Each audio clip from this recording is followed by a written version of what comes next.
You know that feeling when someone who's been fake nice to your face finally gets exposed?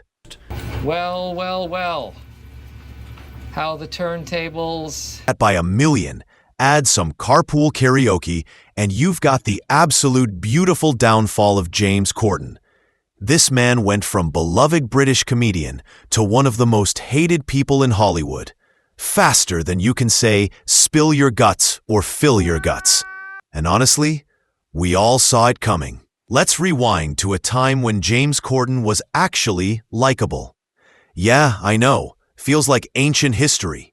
Back in 2007, he co-created Gavin Stacey with Ruth Jones. He played Smithy, the loud but lovable best friend, and British audiences ate it up. The show became a cultural phenomenon. Suddenly, James went from struggling actor to household name. But here's where things get concerning. Even back then, people close to him noticed changes. His co-star Rob Brydon literally had to pull him aside and say, "You, stop being a dick." Even his own sisters had to sit him down. That's not a red flag. That's a full-blown red flag parade with fireworks. By 2009, James tried to ride the fame train with a sketch show called Horn and Corden. Critics obliterated it. One review said it was about as funny as a credit default swap.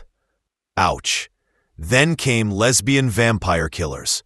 Yes, that's a real movie, and it bombed harder than a rejected TikTok trend. But the real shift happened at the 2010 Glamour Awards. Sir Patrick Stewart, Captain Picard himself, called him out on stage for being disrespectful and unprofessional. And instead of taking it like an adult, James fired back with, "We can all see you dying right now." Classy. Cut to 2014. CBS gives this relatively unknown Brit Craig Ferguson's Late Show slot.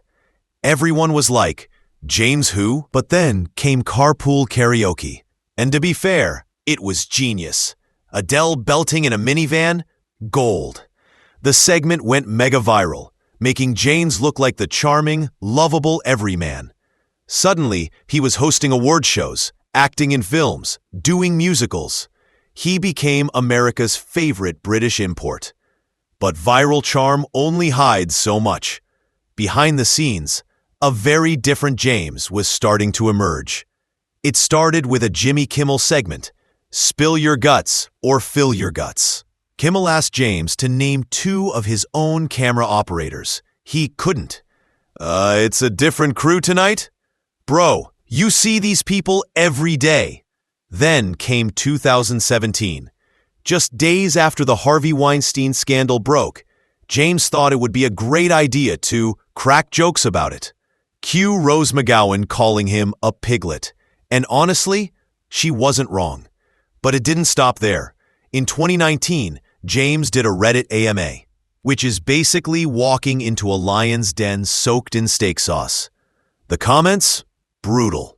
Stories poured in of him being rude, entitled, and yelling at service staff.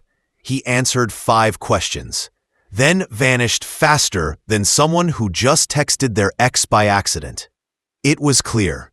The internet wasn't buying the nice guy act anymore. Then came the movies. First up, Cats. James played a nightmare-inducing CGI feline. He later admitted he never even watched it. "I haven't seen it, so okay." Then The Prom, where he, a straight man, played a flamboyantly gay character using every offensive stereotype possible. It was cringe. Full stop. But the moment that truly ended him, Balthazar. In 2022, he allegedly screamed at restaurant staff because his wife's omelet had egg yolk in it. The owner called him a tiny cretin of a man and the most abusive customer in 25 years. James tried to walk it back. "I didn't scream, but it was too late." The internet erupted, and more stories spilled out. TV directors called him the most difficult presenter they'd ever worked with. Writers accused him of trying to underpay them. Airline staff, restaurant workers, producers, everyone had a James Corden horror story. The parallels to Ellen DeGeneres were impossible to ignore. Both built empires on being nice. Both got exposed for being anything but. By 2022, the writing was on the wall. Ratings tanked. Guests seemed less excited to be there. Hollywood started quietly backing away.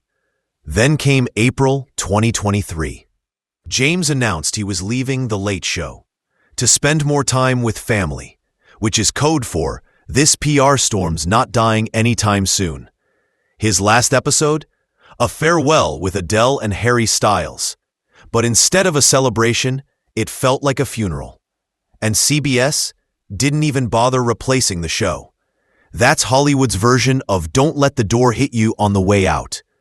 So why is James Corden's downfall so satisfying? Because we all know a James. The fake nice guy, the credit stealer, the I'm just joking type who's actually just mean.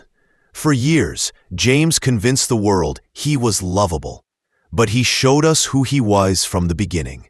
Just weren't paying attention. This wasn't a fall from grace.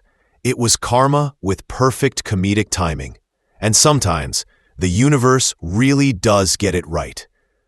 But what do you think? Was James Corden's downfall deserved, or was it all blown out of proportion? Let me know in the comments below. And hey, treat your camera operators with respect. You never know who's watching.